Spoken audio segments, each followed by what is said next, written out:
Class 9th English में हम लोग इन chapter in the kingdoms of fools के बहुत इंपॉर्टेंट एमसीक्यूज करेंगे। इसके राइटर के रामानुजन है। क्वेश्चन 1 है, what does this story speak about, कि यह स्टोरी जो है ना किसके बारे में बोलता है।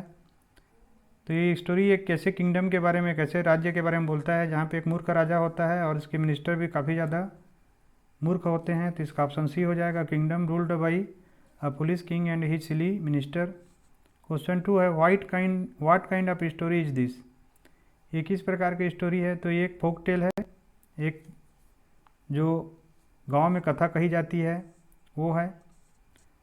क्वेश्चन 3 है, what does this story throw light upon, कि स्टोरी किसके ऊपर लाइट थ्रो कर रहा है, बता रहा है।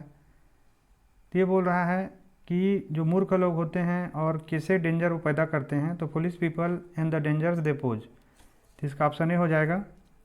क्वेश्चन 4 है, what is the theme of this lesson, कि इस लेसन का जो थीम है वो क्या है, कि जो मूर्ख लोग होते हैं उनको आप जज नहीं कर सकते और काफ़ी ज़्यादा खतरनाक होते हैं।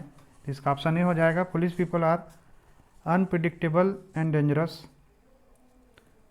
उसके बाद क्वेश्चन नंबर इसमें 5th है, why are the people in the kingdom called police, कि उस राज्य के लोग मूर्ख क्यों कहलाते थे। क्योंकि वो लोग क्या करते थे, बहुत ही रिडिकुलस आर्डर्स को मानते थे जो उनका राजा पास करता था। तो इसका ऑप्शन ए हो जाएगा, because they follow all the ridiculous orders passed by there king. Question 6 है, what is the message of the story, कि इस स्टोरी का मैसेज क्या है, कि हमेशा बुद्धिमान रहना चाहिए और मूर्ख लोगों से दूर रहना चाहिए। तो इसका ऑप्शन ए हो जाएगा, be wise and stay away from police people. Question 7 है, how did the Guru save the people of the kingdom, कि गुरु ने उस राज्य के लोगों को कैसे बचाया। तो पहला ऑप्शन इसमें by flattering the king, king को फ्लेटर करके, बिल्कुल सही है। बी है, making the king believe that the new stake will bring fortune, कि वो किंग को भरोसा दिलाते हैं कि जो नया स्टेक है वो भाग्य लाएगा। By helping the kingdom getting read of the police king and his silly minister, और जो राज्य है वहाँ के लोगों को हेल्प करते हैं मूर्ख राजा से और उसके सिली मिनिस्टर से। तो इसका ऑप्शन डी हो जाएगा, ऑल। क्वेश्चन 8 है, हु आर द इडियट्स, किस स्टोरी में इडियट्स कौन है।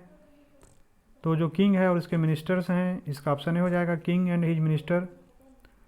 क्वेश्चन नंबर 9 है, what did the king and his minister decide to change, जो किंग और मिनिस्टर हैं उन्होंने क्या डिसाइड किया चेंज करने के लिए, कि उन्होंने रात को दिन कर दिया। तो इसका ऑप्शन सी हो जाएगा, नाइट विद डे। क्वेश्चन 10 है, how was the night changed with day, कि जो नाइट है वो डे में कैसे बदल गया। People would work at night and sleep during day, कि लोग जो है रात को काम करने लगे और दिन में सोने लगे। तो इसका ऑप्शन ए हो जाएगा। क्वेश्चन 11 है, how are the people made to obey the king's order, कि लोगों ने क्यों किंग्स के आर्डर को, किंग के आर्डर को मानना शुरू कर दिया। क्योंकि राजा उनको मार देने का डर दिखाता था, बाय थ्रेटनिंग टू किल, मरने के डर से। तो इसका ऑप्शन ए हो जाएगा। क्वेश्चन 12 है, हु विजिटेड द किंगडम, कि किंगडम में किसने विजिट किया। एक गुरु और उसका एक शिष्य, अ गुरु एंड हिज डिसाइपल। तो इसका ऑप्शन ए हो जाएगा।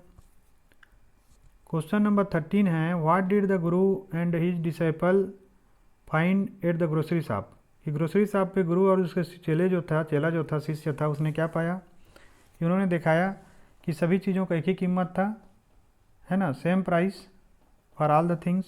तो इसका ऑप्शन बी हो जाएगा। क्वेश्चन 14 है, why was the Guru initially happy, कि गुरु शुरू में खुश क्यों था।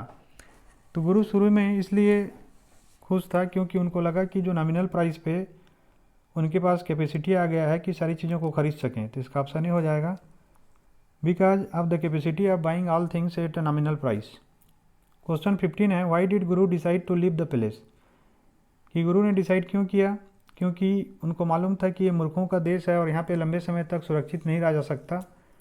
तो इसका ऑप्शन डी हो जाएगा, because he thought that it was not safe to be with fools for a long time. Question 16 है, हु लेफ्ट द सिटी, तो शहर छोड़ के कौन गए, तो गुरु गए। तो इसका ऑप्शन बी होगा, गुरु। क्वेश्चन 17 है, Raman is 15 years old student, he is going to take admission in 11th class, he is in a fixed which stream he must choose. Without thinking he choose science stream, but later on he gets failed in his final exams. What did you think is responsible for his failure? तो उसके responsible क्या है failure के लिए? His हॉस्टली decision, कि उन्हें बिना सोचे समझे जल्दी फैसला कर लिया, उसको पहले अपने आप को जज कर लेना था, तो इसका ऑप्शन ए हो जाएगा। क्वेश्चन 18 है, whose advice could we take before such an important decision? किसका एडवाइस हम लोगों को लेना चाहिए इस प्रकार के इंपॉर्टेंट डिसीजन को लेने से पहले? तो हम लोगों के जो अपने पेरेंट्स होते हैं, अपने टीचर्स होते हैं, उनका एडवाइस लेना चाहिए, तो ऑप्शन ए हो जाएगा, his parents and teachers. Question 19 है, do you think his parents are equally responsible for his failure because A Raman is only 15 years old, B they left everything on his child, C both and B. बिल्कुल सही है कि अभी रमन जो है ना छोटा बच्चा था, इसीलिए सारे फैसले उसको करने का अधिकार नहीं देना था, और उन्होंने क्या किया, उसके ऊपर सब चीज़ छोड़ दिया, तो इसीलिए दोनों रीजन से उसके जो पेरेंट्स है वो लोग इक्वली रिस्पॉन्सिबल हैं। क्वेश्चन 20 है, parents sometimes don't guide their children because, कि जो पेरेंट्स होते हैं वो लोग कभी कभी अपने चिल्ड्रन को गाइड नहीं करते, क्योंकि उनको लगता है कि जो चिल्ड्रन हैं वो डिसीजन अपने आप ले सकते हैं, तो इसका ऑप्शन ए हो जाएगा, they think their children can take decisions themselves.